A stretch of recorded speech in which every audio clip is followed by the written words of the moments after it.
Hey all, I'm Gray the TF2 Workbench guy, and I'm coming back with the second episode on the Pyro. Last time we talked about this, we laid out the three core playstyles for the Pyro class. 1. Offensive, using the flamethrower to burn a whole lot of enemies at once. 2. Support, using the air blast to keep your teammates safe. And 3. Combo, using the fast switch speed of the degreaser and the crit abilities of the flare gun / extinguisher to deal burst damage on a single target, as opposed to the flamethrower's powerful rapid fire damage. Now we're going to talk about those playstyles and how they are balanced and whether they're good or not. Let's start with the offensive playstyle. I will preface this by saying that the Pyro its offensive playstyle is not effective enough. And not only is it that, it's also kind of annoying. Because if a Pyro wants to take full advantage of their flamethrower, keep in mind that the medic has a higher DPS with his syringe gun, but can't affect multiple targets at once, then the Pyro has to attack a large group rather than a single target. And that is almost always suicide.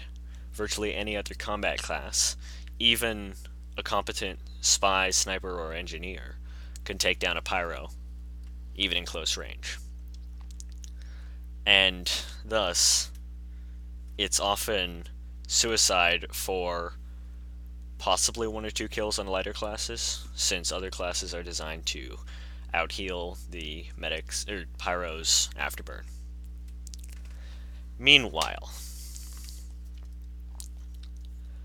on the Pyro's end, if you are not dead, then you somehow got out alive. And if you did that, that means you get to watch little damage numbers tick up. Little damage numbers that aren't really contributing to your team and are not really phasing most of the enemies at all. They will likely just keep fighting. However, on the enemy's side, you just got attacked by a Pyro, and even though you're not in a whole lot of danger from that afterburn, it's kind of annoying. It's just, it's flashy, it's kind of pestiferous. It's not something that really contributes to gameplay, I would say, since it's surprisingly ineffective. So there's that. It's not fun. It's not really effective either. And that is the core original playstyle for Pyro. Let's cover support. Overall, I'm going to say that support is probably the best playstyle, in my opinion. It hinges on the unique ability of the air blast. The unfortunate part about it is that it's a little bit situational, because you're going to have to stick closely to whoever you're protecting, even during off hours, and that's not going to be super exciting. You can't do upfront fighting because you're afraid you might die and thus leave your team undefended, etc., etc., etc., etc., etc., etc., etc. Yeah. You get the idea.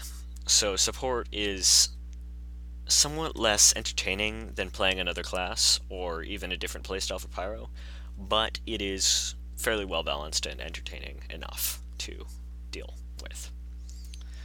Then we move on to the combo playstyle, which means you're using a flamethrower, almost always a degreaser, to deal burst damage against a single target. Overall, I cannot find any problems with this one in its mechanical execution. However, there is another problem. The degreaser is just so good because its stats, although it was originally intended for combination attacks, just kind of apply to anything, because it's not just combination attacks that benefit from increased switch speed. Pretty much all of your combat can benefit from that, so the degreaser was really the stock flamethrower of choice for almost all playstyles, unless you were going hyper-offensive with the phlogistonator or backburner. Thus, it completely invalidated the stock, almost completely. After a tough break, the air blast for it was nerfed, and I think that was a good move in the right direction. It might not be the best move in the best direction. It might not be enough, but I think it was a good move in a good direction. Unfortunately, I have no idea how to brainstorm a stat that only affects combo play and thus makes the stock the default and the degreaser kind of a niche weapon. Ask me later, I guess. So, out of these three, the only playstyle I have any idea of how to fix would be offensive flamethrower, and that is by implementing two changes. One, Afterburn deals more damage and lasts longer based on two variables. Number one, how close you were to the target. Number two, how many flame particles hit the target.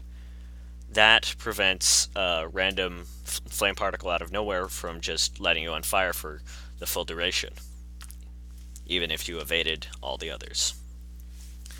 So it's a little less annoying, and you need to actually get hit by a lot of flames to take a whole lot of damage.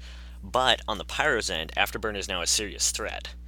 It's not so much that it's overpowered, but this way you can actually slow down a push if you manage to set a lot of people on fire. And another thing, people who extinguish their teammates when they're on fire, excuse me, yawn, will have a much better positive reinforcement. If a scout with Mad Milk decides to toss it at a burning medic, then that medic will be immensely thankful, and the team will benefit as a whole from that action. So, a little more positive reinforcement on team play. Then the second is changing the flamethrower's physics, making it so flame particles aren't as affected by movement, and the flame is longer, narrower, and deals a little more damage. So, the deal here is making a weapon somewhat like the Righteous Bison, but continuous fire and close range. Imagine a pyro running up to you, and you have a medic right behind you. And the medic has to immediately get out of the way, because if he's caught between you and the stream of fire, then the pyro is going to be roasting both of you.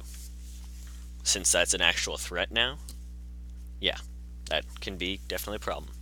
It allows the pyro to function well in close combat, one-on-one combat, and although it removes the ability to take on huge groups at a time, that's not really a common situation for the pyro to be in the first place, as we've established.